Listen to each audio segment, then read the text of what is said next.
All right, today we are diving deep into one of the most fascinating models of a universe I've ever come across. We're going to break down the fundamental rules that govern, well, everything, from the tiniest particle all the way up to cosmic destiny itself. Let's get right into it. So, just imagine for a second.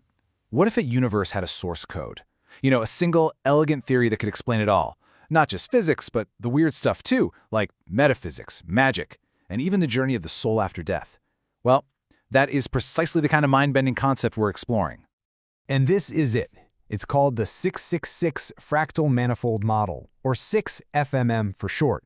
The core idea is actually pretty simple, but it's incredibly profound.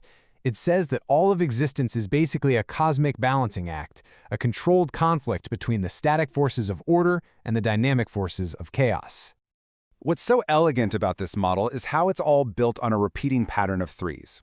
You have three main pillars, and each one of those is made of 6 core principles. You've got structure, you've got action, and then you've got the rules that govern how they both interact. So, to really get this, you have to understand these two fundamental poles. On one side, you have the umbral. Think of it as light. This is pure structure, stability, order. And on the other side, you have the astral, or darkness. This is pure action, change, chaos. Reality as we know it exists right in the middle, in that constant tension between them. Let's start with the first pillar, structure. This is the foundation of everything. In the 6FMM, this is represented by the 6 umbral dimensions. The best way to think about these is as the static, unmoving container that holds all of reality together. Okay, so the first 4 dimensions on this list, length, width, depth, and time. No big deal. But it's these last 2 that's where things get really wild. We're talking about concepts our own physics can only theorize about. You've got topicity, which is the existential frequency, and unity, the multiversal unconscious. Yeah, we're definitely going to take a closer look at those. So, dimension 5 is topicity. This is basically the frequency that keeps parallel universes from crashing into each other. It's what separates one timeline from the next.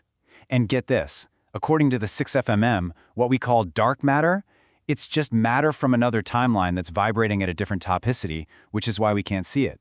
And then we have unity, the 6th and final dimension. You can think of this as a multiversal cloud server, like a cosmic life stream. It stores every single experience, every memory, from every soul that has ever existed. It's the ultimate archive of existence, and it's also where souls go in the end. Okay, so if the dimensions are the static container, then the 6 astral forces are the dynamic action that's constantly pushing against it. These forces are the engines of change, of chaos, and of all cosmic evolution. And these forces, they have a very clear hierarchy of power. We start with stuff we recognize, like gravity and the nuclear forces. But as we climb this ladder, we get into some really exotic territory, like aetheromagnetism and psychoresonance, the force of emotional contagion. But right at the very top, we find the most powerful force of all. And here we are, manifestation. This is the big one. It's the ultimate force. It is literally the power to turn your will into reality. This is the model's scientific explanation for what we would call magic. It allows a conscious being to completely bypass space-time and just directly reshape the world around them. Incredible. So we have structure and we have action constantly pushing against it. So what keeps the whole universe from just tearing itself apart? Well, that brings us to our third and final pillar, the 6 neutral fields.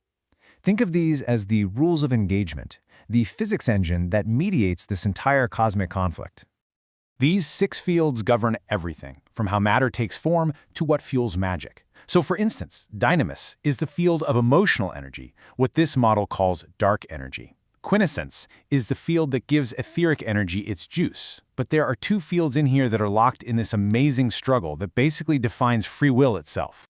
And that conflict is between telos and destiny. Telos is your individual will, right? It's your power to choose. Destiny, on the other hand, is the path of least resistance. It's the route reality wants to take. And here's the amazing part. When a will that is strong enough clashes with a powerful destiny, the universe doesn't break. It splits. It literally creates a brand new timeline. Okay, so we have our 3 pillars: the structure, the action, and the rules that keep them in check. Now, finally, we can put all these pieces together and look at the grand equation that governs the stability of this entire multiverse. Here it is, the cosmic formula in its simplest form. The stability of reality is determined by the umbral dimensions, our structure, multiplied by the mediating power of the neutral fields, our rules, and all of that is divided by the constant chaotic pressure from the astral forces, our action. And when you run the numbers for this particular multiverse, the result of that equation is a specific constant value, about 0.42857. Now, this isn't just some random number, no way. This is the literal stability score of reality itself. It's known as the Scranton bedrock. So why does this number matter so much? Because it's the absolute ceiling. It's the safety limit that prevents existence from just collapsing in on itself. No soul, no entity can naturally be more stable than this value.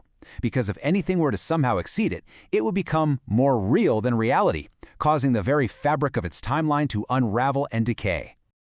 And all of this leads us to one final, chilling question. The FFMM gives us the formula for a stable universe, a cosmic rulebook for existence itself. But any rulebook implies one thing, doesn't it? What happens and what kind of incredible power would it take to actually break the rules?